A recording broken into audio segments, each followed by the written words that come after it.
weird.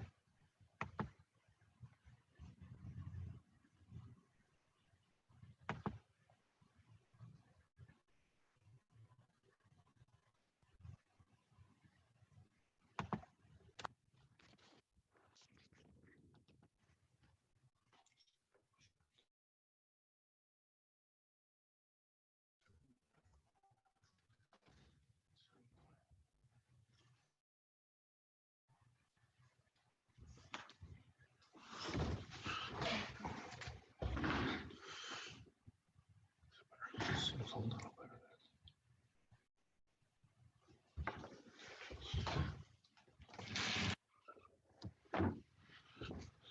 Yeah, that's really dark.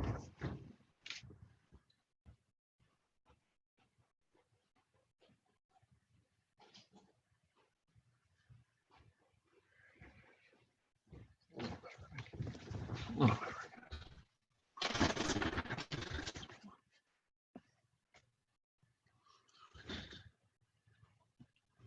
Oh, it's much better.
Hello?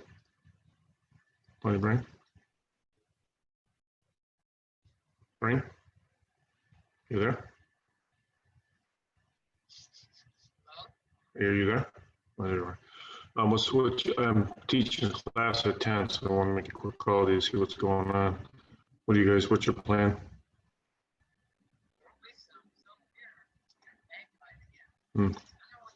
Okay, whatever. What's your plan for today? I have to teach a class in. No, I have to teach a class in 5 minutes. I want to make sure I reach it before my class starts. So what's up? What are you doing? Okay, call me later after 11. Bye. What the heck is only me?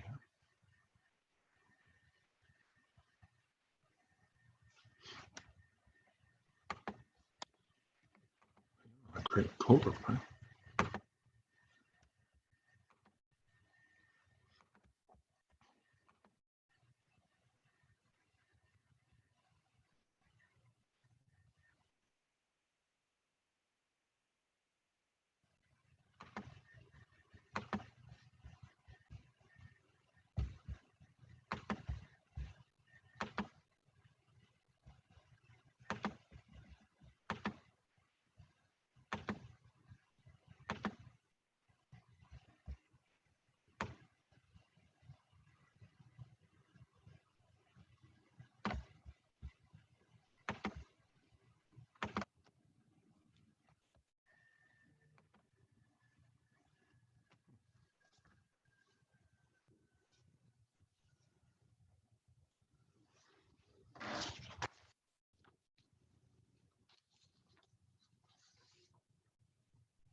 To take legal action against you, kindly call us back at 443-329-9904.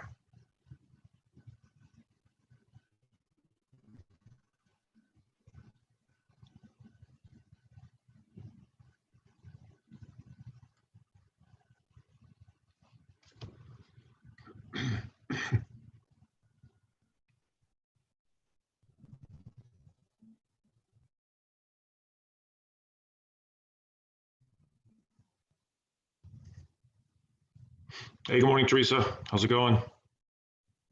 Good morning. Glad to have you. Oops, sorry. Yeah, how you doing? I'm good, thanks. How are you doing? Great, good morning. Should have Melissa on here momentarily. Hopefully be a couple other people joining us, So we'll see. I hope so. Yeah, no kidding. That's all right. It's just we can talk. So how's everything going? Good. Wasn't my best week. I'm sorry. No. I Tyler, wrote good another morning. offer and 20 offers went in, so missed on that one. And then my brother put his house on on his own. Really? And, yeah, I was so disappointed. He said, they were just going to do it. And then he said, I'm just going to have a couple of people that said they might come by. And of course, one of them offered. So it wasn't even a day. And I think I could have got him more even, but it just, I said, I didn't even want the money part of it. It just would have helped me. It's hard when people hear that, well, why didn't he use you? So, yeah. That I'm kind of gonna week. move down to closer to my router. This thing's not going too well.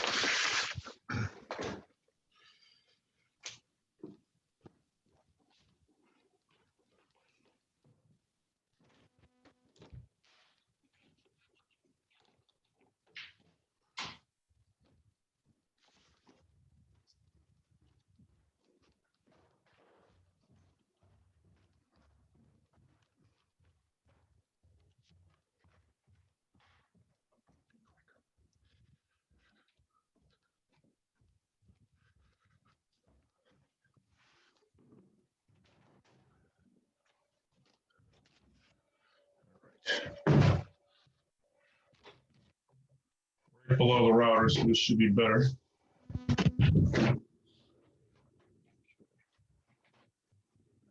Oh, that's over there.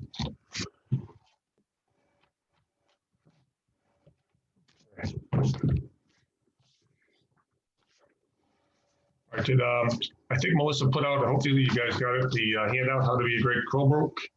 Was that sent out to everybody or no? I didn't see it. Melissa. No? She may have. I didn't see it. I don't know if anyone else did. All right. Let me do this. When she gets on, I will send it to everybody real quick. There's Melissa. Hi guys, they didn't get the handout, Melissa, so I'm going to send it to everybody right now. So what's your email, Teresa, please? It's Teresa, TERESA, Yep. SULLY, and the number 4 at Gmail. Okay, Tyler, how about you? Can you unmute for a second? And Yeah, it's Tyler, TYLER, yep, Bouchard, BOUCHARD, yep. at kw.com. All right. And Margaret, I think I have yours, but just refresh me real quick. Yes, good morning. It's Margaret, MARGARET .Hurley at kw.com. Thank you. Awesome. So I'll jump off real quick, Melissa, and do that. Okay. Okay, I'll You try wanna to start? post it here I'll send everybody. in the chat if I can. Let's see. It's going to come in a Word format, everybody, okay? Yeah. Let's see.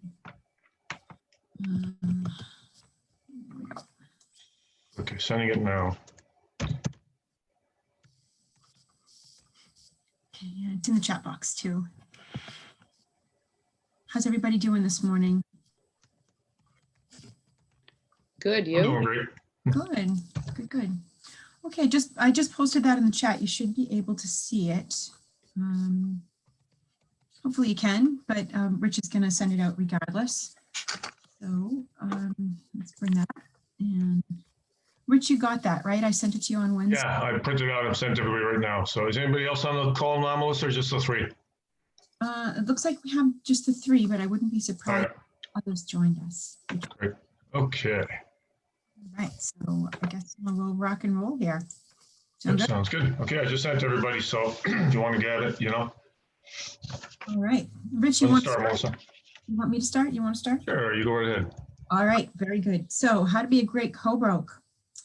We've got this divided today into seller transactions and buyer transactions. And as we go through the content, I'm sure that you're going to see that there's this great mirroring going on. But let's start with some general rules to begin with. So number 1, Always, always, always for all transactions, first, do the golden rule, do unto others as you'd have them do unto you.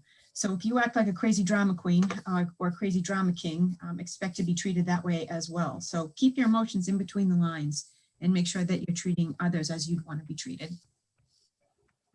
Melissa, I got to send this to Mark Roberts. So why don't you go ahead and keep going for a second?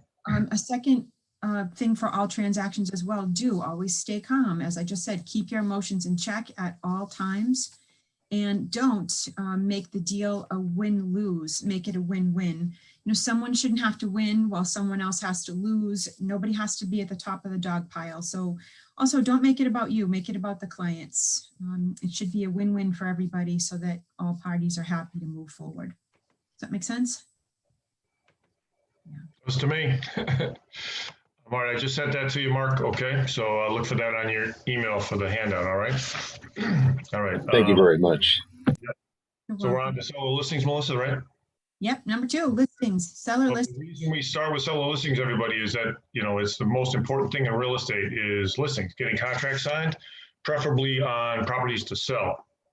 If you don't have listings, you don't last. So if you don't list, you don't last, right? That's what they always say. Nice smile, Mark. I like it. All right, so focus on getting those seller listings, everybody. But number one, a couple of don'ts here we're going to start with. Don't make decisions for your sellers. They have to make their own decisions, okay? Let them decide. You present whatever you got and leave it up to them. You never know, they might surprise you. Okay? Exactly. And also don't play the attorney role. You are not an attorney, despite all the contract, confidence and experience we may have through the years. We are not attorneys. We should not be writing contracts and we cannot give them legal advice ever. Exactly. Nobody here on this call is an attorney, right? Raise your hand if you are. I didn't think so. All right. Important to do things like posting important listing and required offer documents to the MLS listing as soon as you get that listing live. You can actually put them on there ahead of time even, guys, okay? It's that little paperclip thing you see flipping in the background on the listings. That's where the documents are all attached. So if you have lead paint, plot plan, any, seller's disclosure, if you do that, I would put all that on the MLS, okay? And a Title V is a great thing to have. So put all that on there if you can, if you have it. Next item is a don't. Don't assume anything. Spell it all out and confirm, confirm, confirm everything in writing. So if you see on the MLS disclosures or in the attachments, swing set excluded, microwave on the countertop included, whatever the things might be, just reiterate them on your offer. And more importantly, make sure the buyer agent has them on the offer and make sure they transfer over to the purchase and sale agreement. If you're after the home inspection renegotiating in any way, confirm, confirm, confirm. Don't assume that everything that was on the offer is definitely, absolutely 110% making its way through the entire transaction. So always have it in writing. Make sure it's on the offer and make sure it makes it onto the P&S as well. Perfect. And one thing I do, I don't know about you, Melissa, but if I have a counter offer that my seller says to the buyers or wants me to give to the buyers, I do that verbally, either a voicemail or I speak to the agent because I don't want to contractually obligate my sellers to anything by putting it in writing. Okay, that can hold you to it, even if it's a text message or whatever. But that said, if it's that MAR form, and it does have the seller counter offers as, then that's in writing, obviously. But I leave it up to my sellers if they want to do that. Okay. Now, one thing you do need to do: acknowledge receipt of all offers, and be sure to get back to everybody after the offer has been accepted or an offer has been accepted, because you just get that one. I think I told Melissa I had 20 offers on my place in Randolph, and I got back to 19 of them. What's that get you in college? That's an A, straight A, baby. And I got the one that I didn't get back to, nasty email and like whatever, So there you go. Get back to everybody if you can. Absolutely. Yep. We've already touched on this, but we'll say it again. So do pay attention to all the details for your seller. Inclusions, exclusions, offer details, contingencies, confirm all previous aspects at the time of offer, make it onto the P&S, again, unless otherwise renegotiated, to ensure that you receive the deposit check as well, and make sure the buyer agent reminds the buyers that the check is going to be cashed immediately. Okay. Yep. I think you know this, it's a law and you got learned it and you took the class, but you have to present every written offer to your sellers.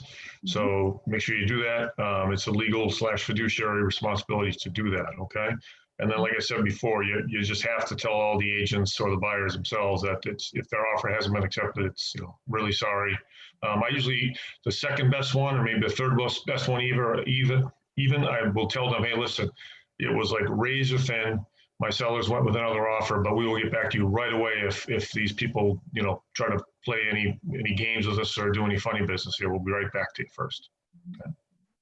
Especially in events of multiple offers, do check out the buyer agent's track record on the MLS. Know who you're dealing with. Know the company that they're associated with. And if you know them already, maybe that's good, maybe that's bad, but definitely you want to check their track record on the MLS. Know who you're dealing with. That's perfect. Yep. I'm sorry, how do you check their track record? Ooh, great question. I can do it. Hey, Flora, how's it going? Flora, I'm going to answer this question and I'll send you the handout, okay? So, Teresa, it's under tools, and then it's market reports. So jot that down, everybody. Under tools, market reports, and then there's a drop-down box at the top, and you would do list or sale agent ID. So when you look at their profile on MLS, everybody's got an MLS ID, right? So you put that in. I don't know who Ivalissa Manaliti is, but let's see if you could unmute Ivalissa, and we'll get your email address. I'll send you a handout. All right. But anyway, you do that, put in the track records, list or sale agent, and it'll say, and then hit search. It'll say you haven't selected any towns. It doesn't matter. It's fine. You don't want to select the towns. And then hit search, and you can see for the last 12 months, it does 1 year back, what they've done for business, if anything. Okay. Thank you. Yep. So Flora, I got your email address. Ivalis, can you unmute and tell me your email address, please?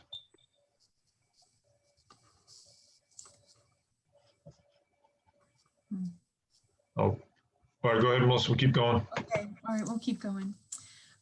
So do set expectations with your buyer agent. Again, know who you're dealing with, personality type, and do absolutely in every case when you're the seller's agent, make a pre-offer acceptance call to the buyer's lender.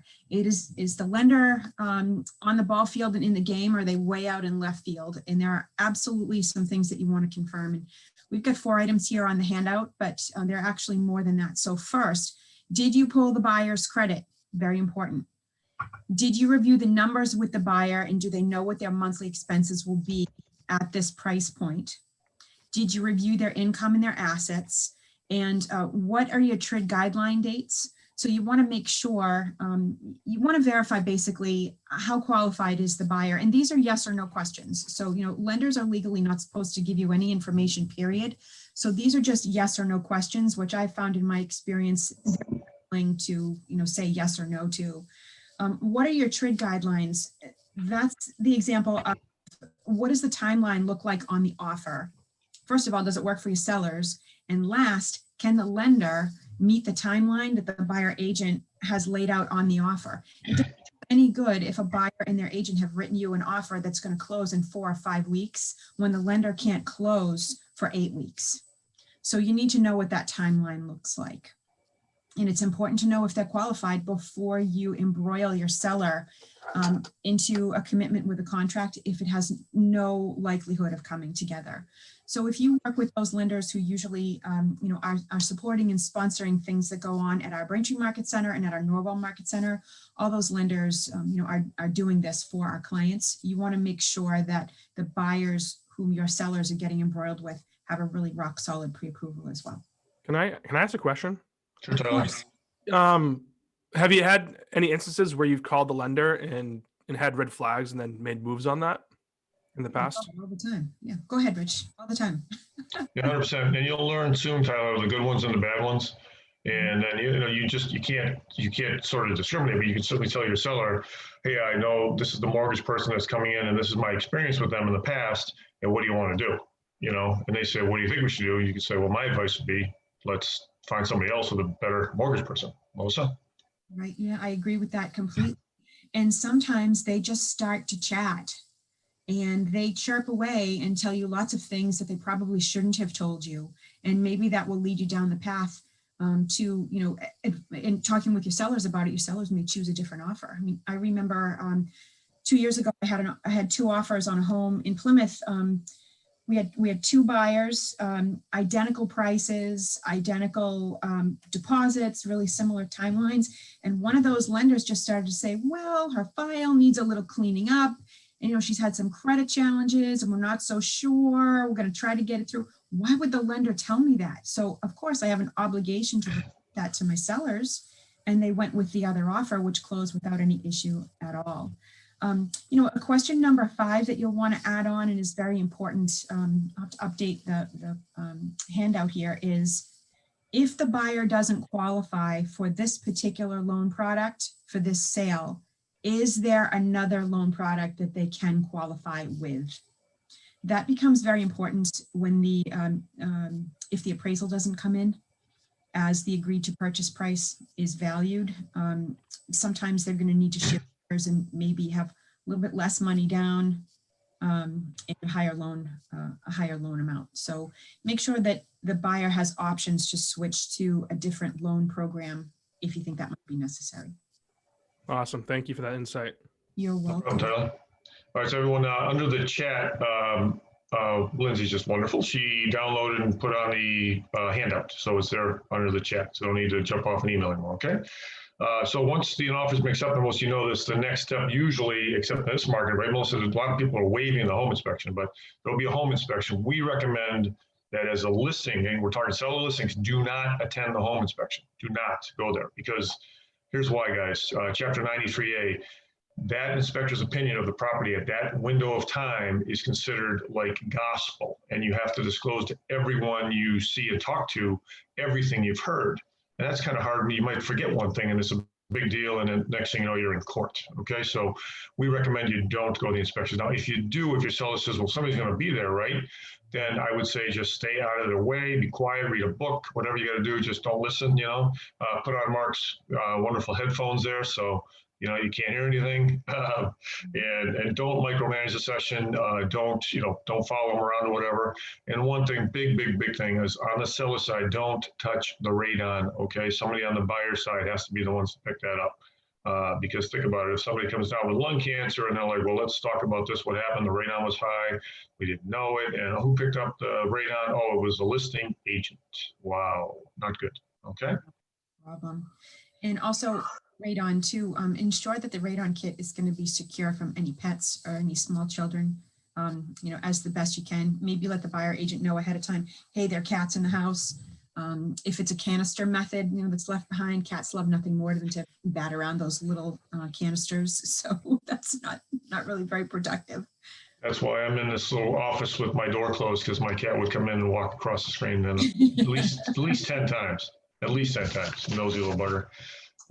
Any questions on the radon or stuff so far? Okay, we'll keep moving.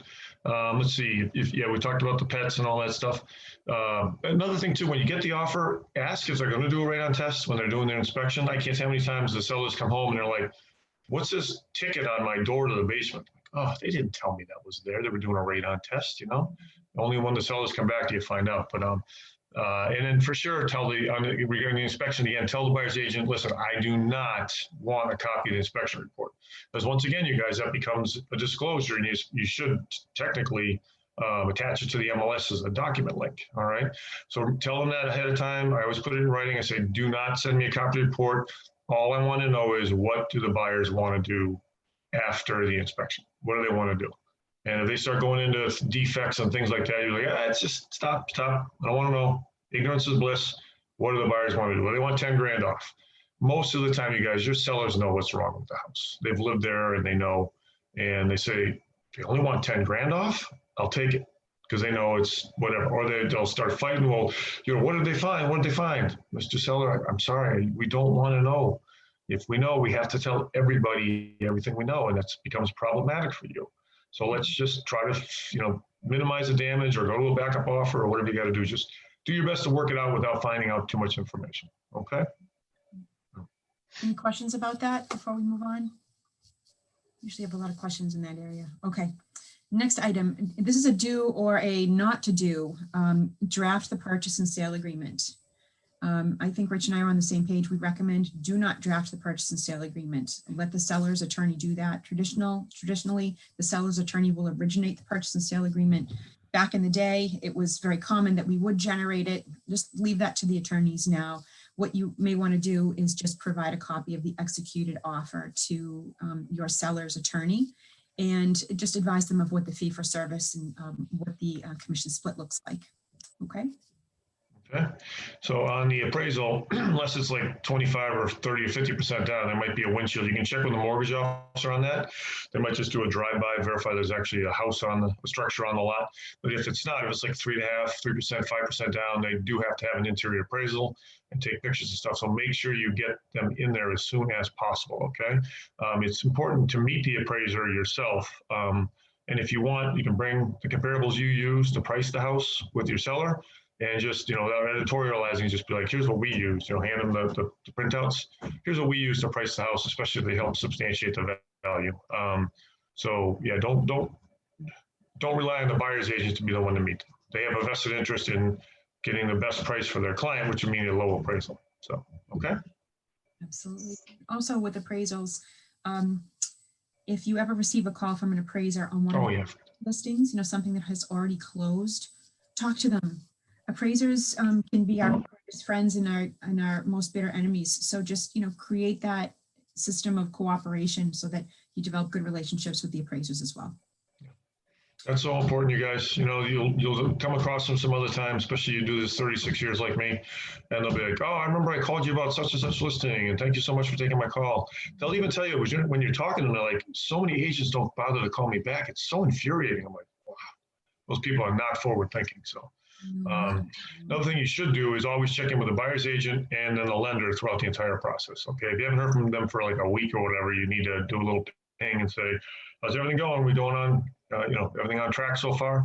These days, they all seem to have these automated systems, the lenders, that they email everybody in the transaction. So generally, you will get something every few days. So it's good, but do stay on top of it and check in. Okay.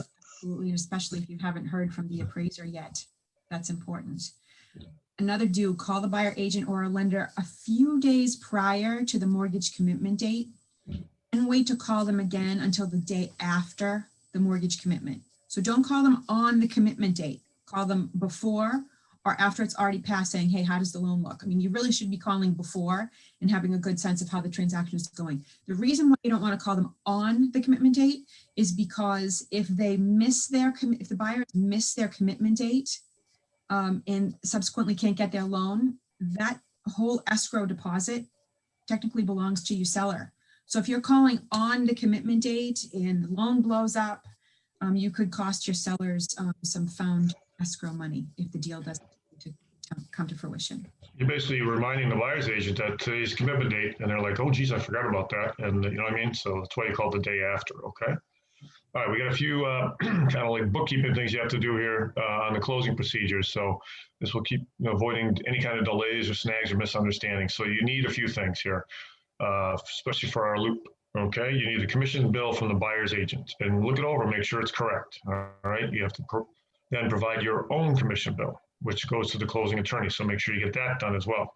All these templates are on .loop. Okay, I think we have transactions. What's the other one coming? DocuSign, right? DocuSign soon, okay? Unless the buyer waives it because they're paying cash, you need a smoked CO certificate from the local fire department. Get on top of that at least start 3 weeks before, maybe a month, because I know some of the towns, Brockton, I think was at least 3 weeks out for doing that. So, all right, final water reading, quick call to the water department, let them know the closing date. Probably better to tell them a few days early is the closing date, so they actually get on top of it and get it done in time.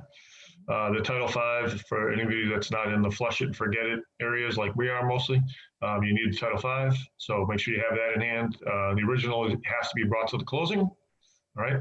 Oil adjustment, if it's an oil heat, and that's usually required that the seller gets a oil tank value letter from their dealer, okay? Oil tank value letter, all right? Make sure the sellers transfer the gas, or at least take it out of their name. Same with the electricity. Got a few local towns that are municipal, so you have to actually go there. Braintree, Hingham, Norwood, I'm not sure, maybe Hull, but there's other ones that the same thing, you have to go there, okay? And because those stay with the house, God bless you, the sellers, the closing attorney is probably going to want to see a zero balance that's really recent, okay? Like within the last few days. So you need to get a zero balance of your electric bill, all right? Very, very seldom, but there are sometimes rented hot water heaters. You can usually tell what those are when you look at the water heater. It's got a big ticket on it that says, do not return this to the store, call this number. Then you ask your seller, do you rent or own this water heater? And they say, oh, we pay rent on it. And then that's got to be transferred over, okay?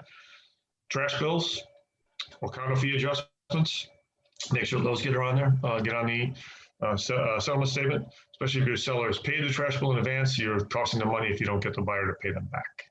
You need a 6D if you're selling a condominium, okay? And that when you're talking to the management company, you're going to ask them questions like, what do I have? What do I need to do for an insurance certificate?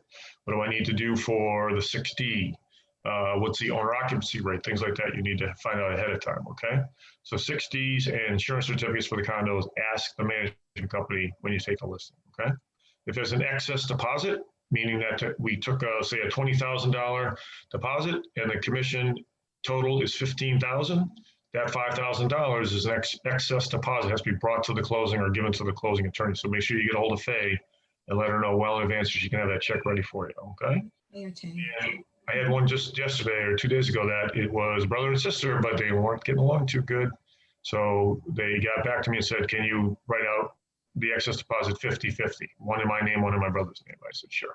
Pass it along to Faye and she took care of it, okay? So find that out from your sellers too. If you know it's a dispute type situation, divorce, or they're not getting along, okay? And if it's tenant occupied property, you got to do the first, last security deposits. Generally speaking, you'll know that because there'll be an estoppel certificate if the attorney knows what they're doing, the buyer's attorney, and it'll say on the estoppel certificate signed by the tenant, these are the monies I have paid in advance to my landlord, okay? All right. That's a long list. If you have any questions about that, just give me or Rich a call or your mentor, if any of you are working with a mentor. Next item, carry the co-broke check to the closing if possible. See your MCA, either Faye or Tang, well in advance of the closing date. And the same goes for the seller's excess deposit. Make sure that is where it needs to be for the closing day. Where most of us aren't going to closing anymore because of COVID-19, we really need to be very specific about instructions and how we pass those things along. Yeah, I haven't gone to a seller side closing since COVID hit. So I don't think anybody's doing them anymore. I haven't been to a closing in a year. Yeah, so you basically, what you would do is get to the seller's attorney prior to the package going out to the buyer's attorney and give the co-broke check and the excess deposit so they can ship it over with all their documents to the attorney, okay? And on MLS, once it's sold, you have to change it to sold. Make sure that the actual buyer's agent is the one who gets the credit for it, okay? They'll be really mad at you if you don't because they want to see their stats go up as well. All right, and you should also offer the co-broke gift at closing if you can.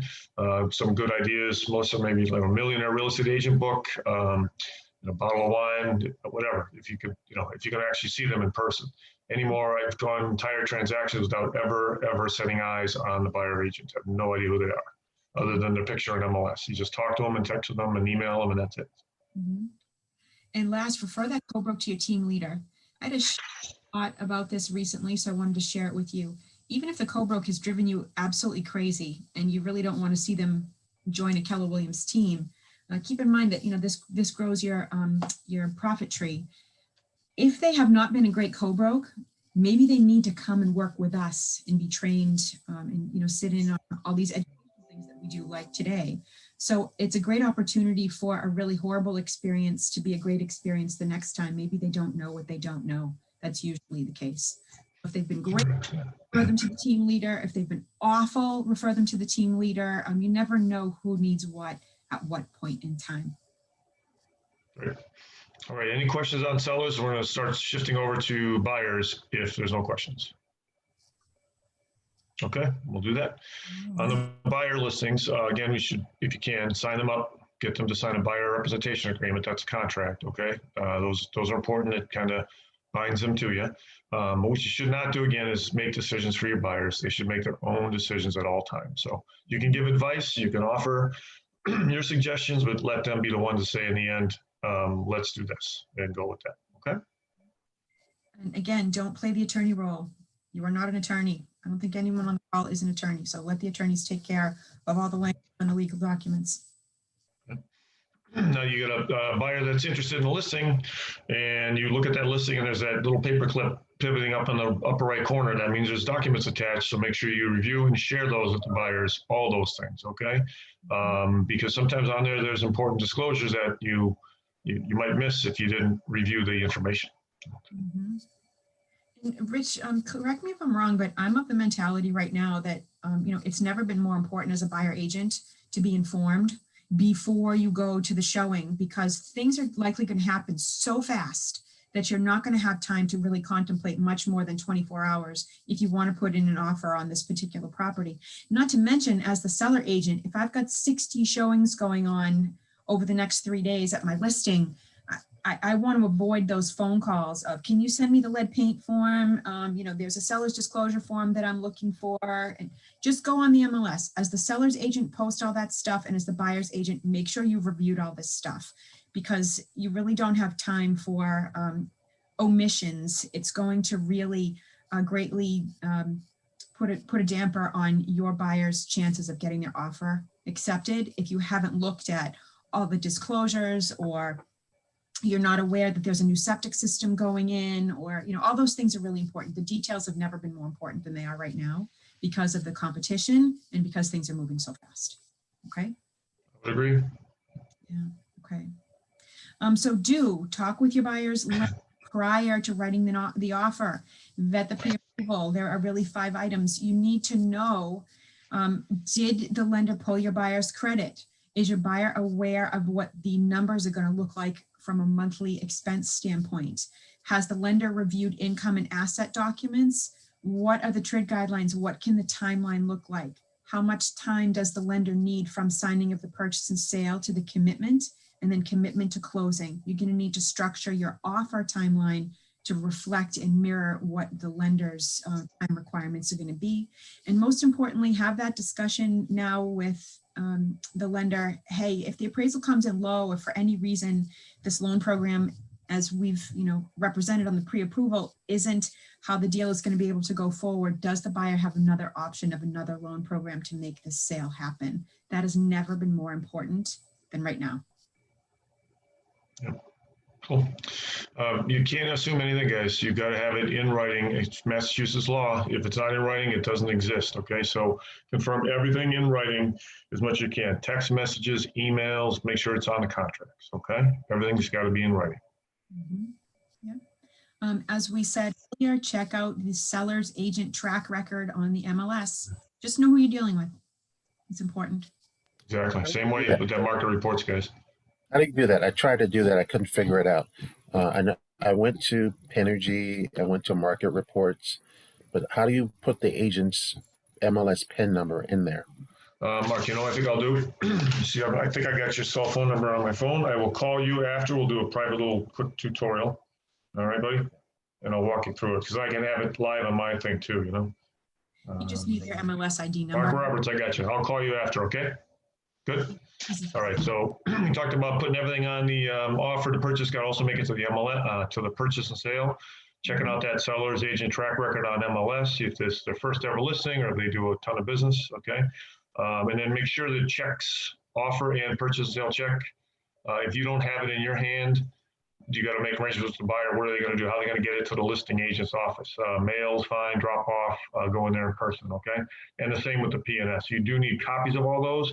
Everybody remember the account numbers on the bottom have to be omitted, obliterated, whatever you want to call it, but they just can't be shipped around. And I see that a lot with people sending offer checks over, and they don't bother to do that stuff. So now the bank account numbers are floating around out there in cyberspace, which is not good.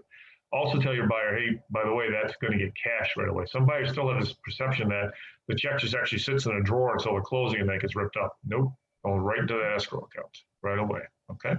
That's part of their loan approval too. The lender has to see where those funds come from and that they have actually been cashed and accounted for. So do set expectations with the seller's agent, know who you're dealing with, personality type, as we already talked about, and set realistic expectations with your buyer as well concerning home inspection if they are moving forward with a home inspection. Let them know ahead of time, what can you live with versus, what do you want the sellers to address? What would be a deal breaker for you, especially in this competitive buyer market? If your buyers are lucky enough to have their offer accepted because you've done a great job, there are going to be multiple buyers right behind them ready to step up to the plate if your buyers decide that, well, I want this thing fixed and I want that thing fixed.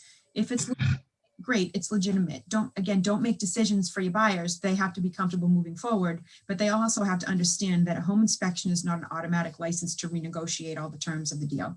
Definitely not.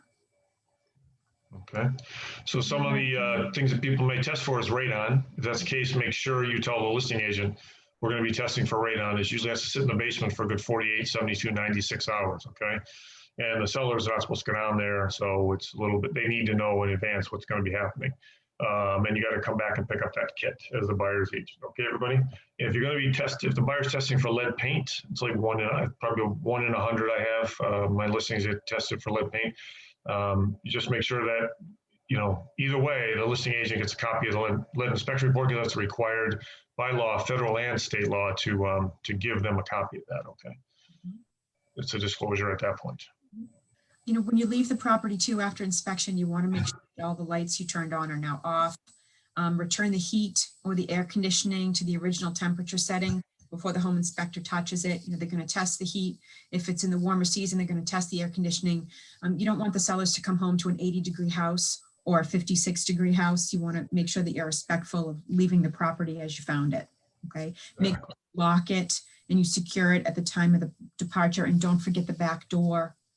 The same would go for, any fence gates that are closed, especially if there's a pool at the property. Don't use the bathroom or don't let your buyers use the bathroom. Yeah, don't use the bathroom. So rude. Yeah. Plus with COVID, people don't want you touching too many things. So there you go. So, and sometimes those sliders, you guys, are a little tricky to lock. You have to, some of them you have to lift the handle up to make it lock. So anyway, if you can't lock it, call the listing agent, say, I got a problem here, what do I do? And they should be able to talk you through it, okay? Let's see. The appraiser might call you, and unless you're dealing with Howard back, you send it over to the listing agent to cover. All right, he's the only one I had to deal with him. Then the appraiser called me. Called Howard. I said, Howard, the appraiser called me. Here's the guy's number. He goes, what are you, lazy? Get over there and earn your commission. And he hung up on me. So there you go. They're the only one I've ever had do that, though. Usually the listing, because it's their seller they're trying to protect. They want the price to come in as high as possible. So they want to be there to meet the appraiser. So refer them back. Okay. As we are with the seller, do check in with the seller's agent and the lender throughout the process. Let the seller's agent know that the loan has been submitted, it's looking good, and always check in with the seller's agent about receipt of or a need for extension for your buyer's commitment letter. At least try to be there 3 days in advance. Technically, you don't have to provide notice until the commitment day, but there's nothing that makes sellers more nervous than getting a call at 4 o'clock on the commitment day to say, hey, we need an extension. Well, they're going to ask why, and it can often turn a great transaction into something a bit more stressful or a lot more stressful for everybody. So stay on top of the commitment date, know what it looks like, you're tracking it, and understand early as possible if there's going to need to be an extension for the loan commitment. If you do need an extension, either the attorneys have to agree in writing or you have to sign an executed extension form. If you do not have written agreement of the extension, your buyer's deposits are at risk, and you do not ever want to put yourself in that position, ever. That happened to me once early in my career as a buyer agent. Here it is like 17 years later, and it still sends chills down my spine. So don't make a mistake. Make sure that you're ahead of the commitment date. I was talking to Keller Williams about systems and tools, everybody. I would suggest creating a board or a spreadsheet or some way, especially if you've got multiple deals going on, and take right from the purchase and sale, things like commitment date, closing date, price, your commission, put it all on the board, so you can pay attention to it. Look at it every day. And that way you keep track of when things are coming up and when they're going to be needed for extensions and stuff, okay? So let's say everything's going good and it's committed, and you got a clear close, and now it's time for the walkthrough. Be there for the walkthrough, be there for the walkthrough. Okay. And on that, related to that is basically if there's an issue, like I went to one time and there was like a foot of water in the basement at the final walkthrough, and it wasn't there the night before. I had taken the guy the night before, and it was pouring rain out, and he's like, he called me in the morning, said, I want to go back. I want to go back. He's got a bad feeling about this. We went back for the water. So he got a couple of $1,000s off the price, for a sump pump system. So, but I called the listing agent right away and said, hey, you might want to come down here. There's a foot of water in the basement. And she came down and checked it out. So it was contentious closing, but it got through. So make sure you call them right away. Don't get to the closing in the future when there's no COVID and you're actually sitting there with the listing agent at the table, you say, oh, by the way, at the walkthrough, yeah, that's not good. That's not good. Let them know. That's the worst. Don't spring anything at the closing table. Make sure they know about it. And those are like the little small details that make a great co-broke versus a horrible co-broke. This is really about, a spirit of cooperation and making it a win-win for everyone so that the buyers are happy and the sellers are happy. And when clients are happy, typically we're happy, regardless of the side of the transaction that we're on. So if you leave all those little details to the closing table, there's nothing worse. We have a little bit of time, so I'll just share the experience I had once. I sold a condo in Quincy, beautiful high-end condo at a newer complex. And when we got to the closing table, the buyer refused to close over a toilet that was too loose attached to the tile floor in one of the basements. It was rocking at the inspection. The sellers agreed to have it addressed. The plumber came and did it. They didn't want to crack the tile on the floor, and to the buyer's satisfaction, it basically didn't live up to snuff. It was still rocking ever so slightly. So the seller had to agree, okay, get the plumber to come back, and they held back $1,000. Now they couldn't have told me that at the walkthrough. They had that discussion in the car on the way to the closing. Like, yeah, let's jam it to the seller and tell them that toilet is not tight enough to the floor. Give me a break. You kidding me? Don't do that to the seller's agent, okay? Don't do that.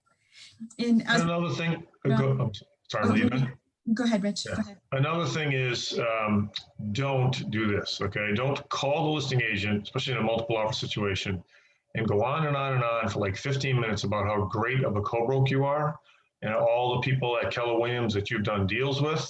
Like, I did a great deal with Melissa. I did a great deal with Zeb, blah, blah, blah, blah, blah.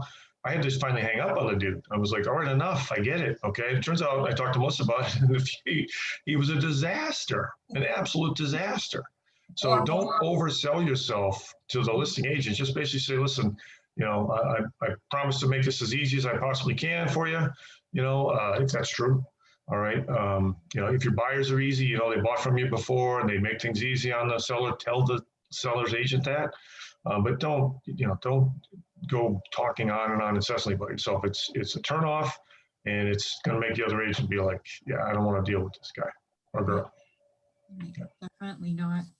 And if you're lucky enough to get to the closing table and all goes well, again, offer your co-broke a gift at closing, and do refer that co-broke to Kristen or to Sean.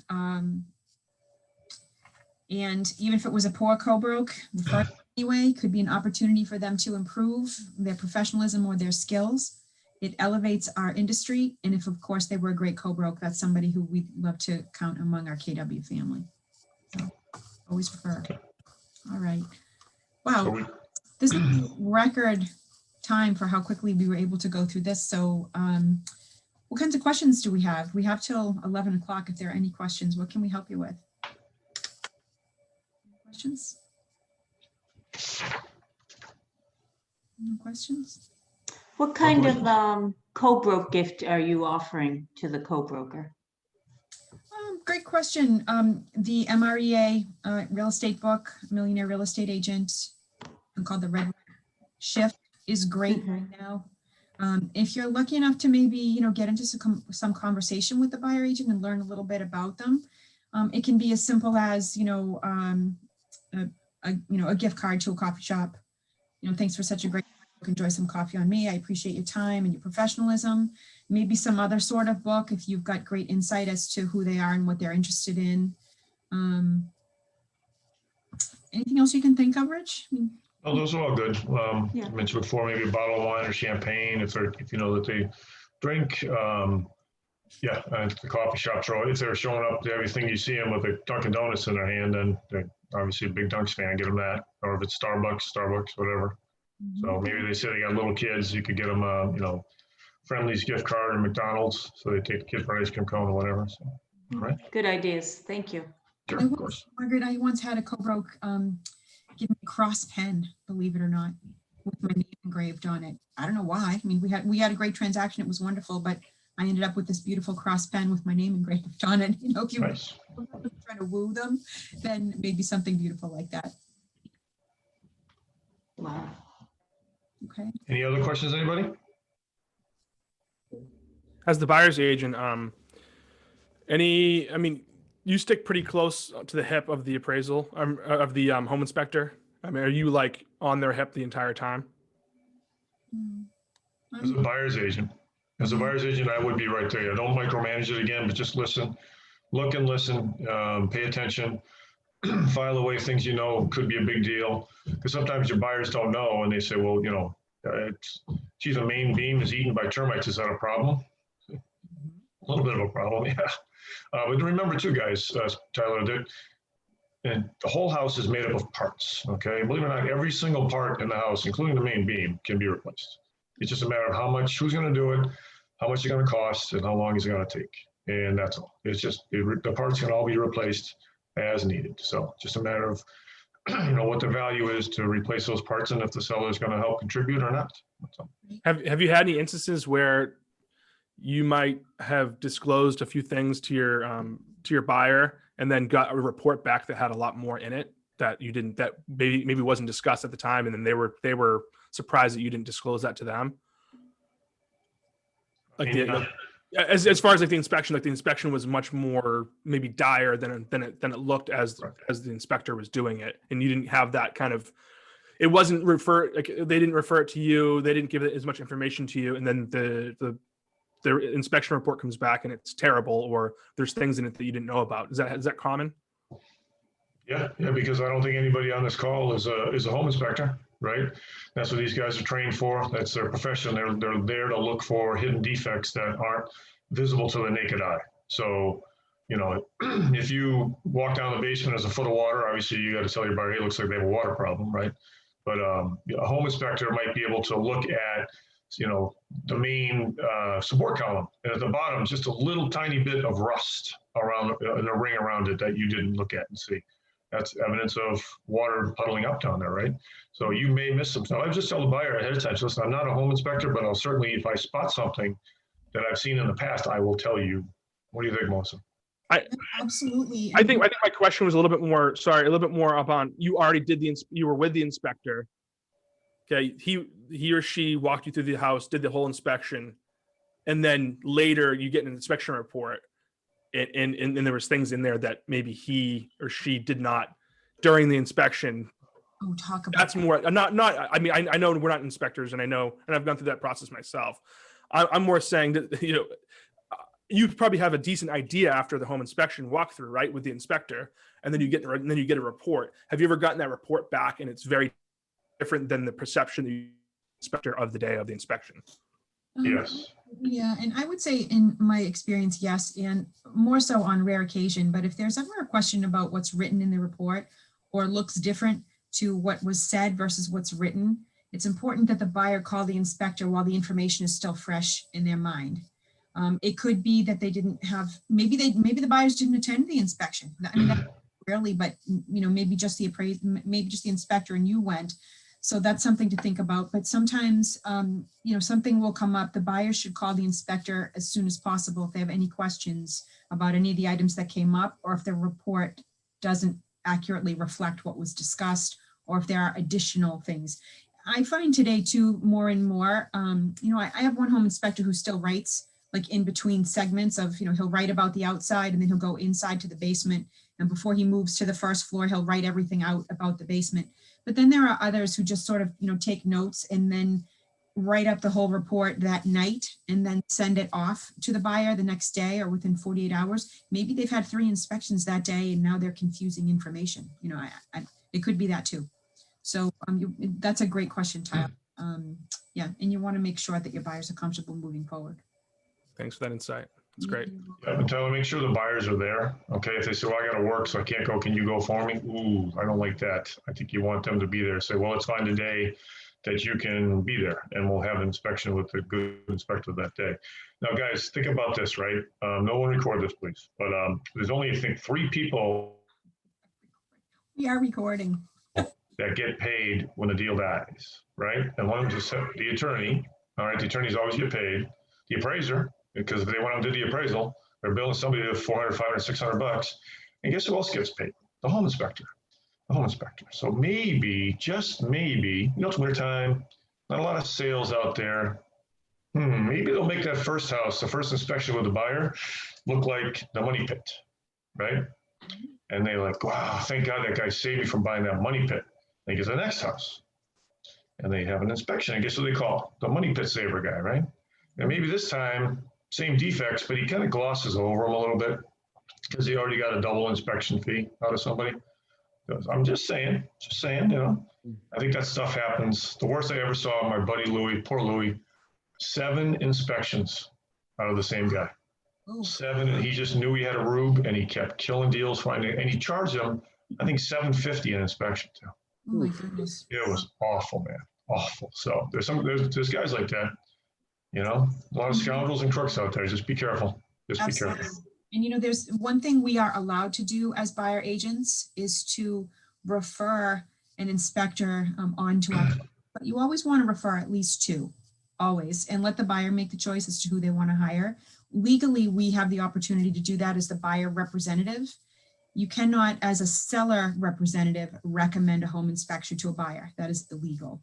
It's a complete violation of licensing law. So you do not want to do that.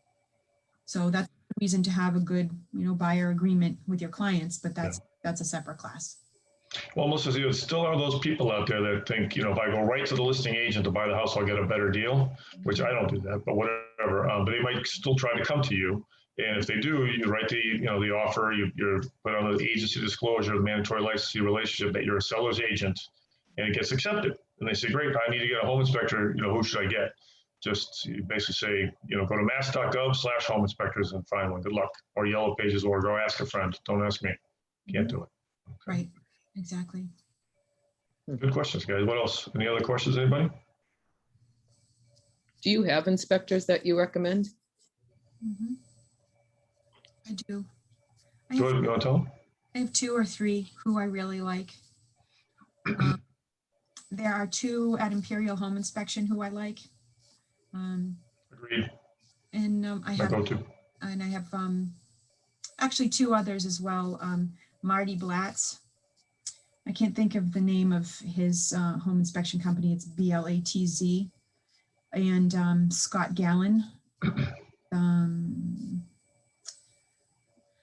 Actually, I think I have his card here. Hang on a sec.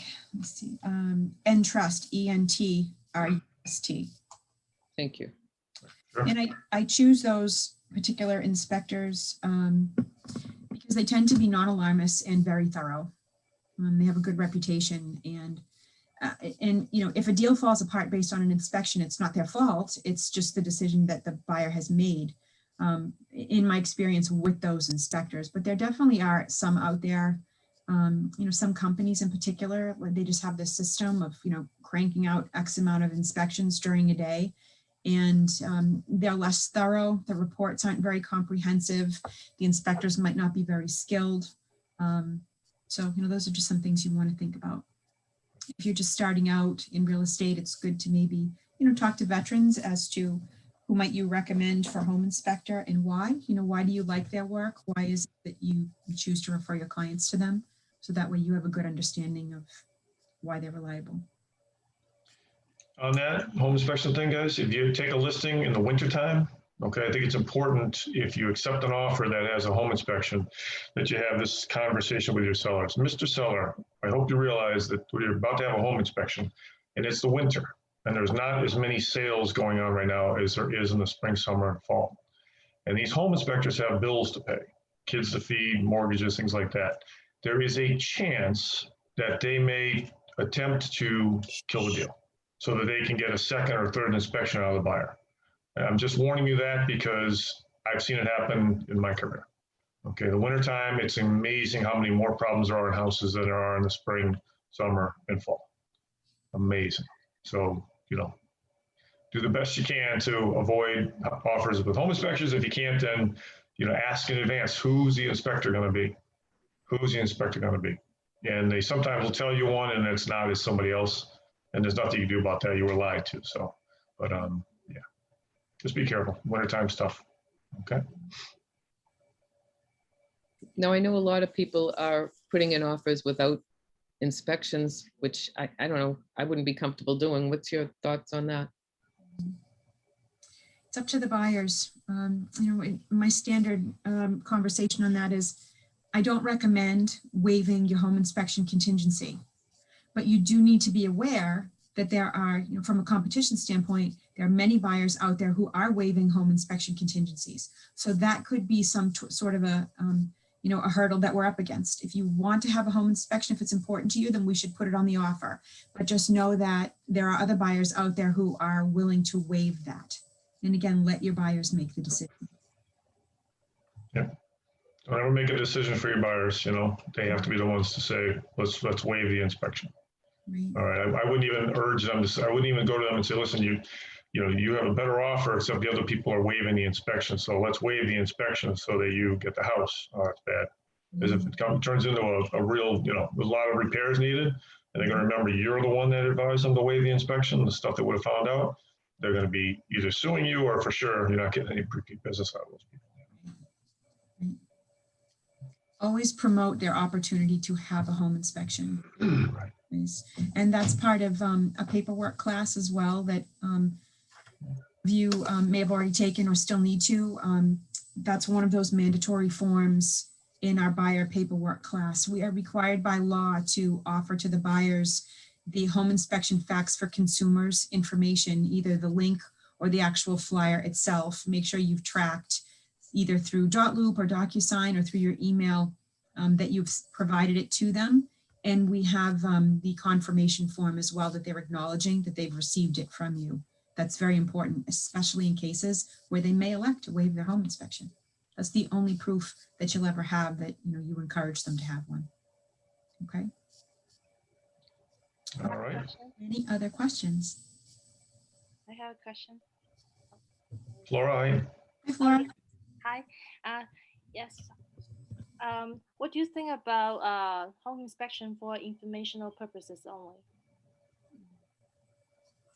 It's holds about as much water as a piece of paper, I think, People say that all the time, and the next thing you know, they're renegotiating or they're backing out or whatever. It's like, Right. yeah. I mean, it's just words, Flora. I don't think it means anything. Melissa, what do you think? Yeah, I agree, especially if the inspection is going to happen prior to the signing of the purchase and sale. I do work with, different attorneys, and their advice is typically, hey, great, if the buyer wants to have an inspection for informational purposes, allow them to do that. But after the purchase and sale is signed and after that second escrow check has cleared the deposit, the bank. If it is truly for informational purposes and it's not going to have any effect on whether or not they want to buy the property, then why would they feel uncomfortable about waiting until P&S has been signed, right? Great point, Melissa. Be careful, guys. If you have the listing, right, and the offer gets accepted and it says we're waiving the inspection, right, and you call the agent, hey, congratulations, your offer got accepted. I'll send it over. Hey, great, that's wonderful. Hey, the buyer's wondering if we can go back there tomorrow and take another look at it. No, I think you go ahead, even before the offer gets accepted, you say, I think my seller is going to accept your offer. I just want to confirm, though, you're not going to visit the property again until after purchase and sale, correct? And make sure they say that, okay? It's also very important, too, guys, that you ensure that the buyer has actually seen the house, okay? So I had the one in Randolph with 20 offers, and the highest offer, he hadn't seen it yet. The buyer agent didn't tell me that. And we accepted their offer, but what was good was I came home and I was starving, so I had lunch, and I called the guy on the way I always call him verbally. I don't do it in writing until I actually send it over to him. I said, hey, congrats, you got the house, So he called the buyer to tell him, and the buyer, at that point, I guess, told his agent, I haven't seen the house yet. We need to go inside and see it. And thank God I was eating lunch and my phone rang, and it was the buyer's agent, so I called him back before I sent him the offer, and he said, can we get in and see the house tomorrow? I said, why? He's already seen it. Well, actually, he hasn't seen the house yet. So I shredded that offer and went with the next one. I mean, it was just terrible, you know? See you later. I had a similar experience in Bridgewater in the fall where we had 19 offers on a property that was priced at 405, and same thing, the highest offer that we received included a home inspection and an appraisal contingency, and the buyers had never seen the property. And you know, my seller said, why would I want to accept that offer? Exactly. But you know, if they've never seen it and they've waived their home inspection and it's, you know, a strong cash position, 50% down, waiving appraisal contingency, hey, maybe you do want to sell to them.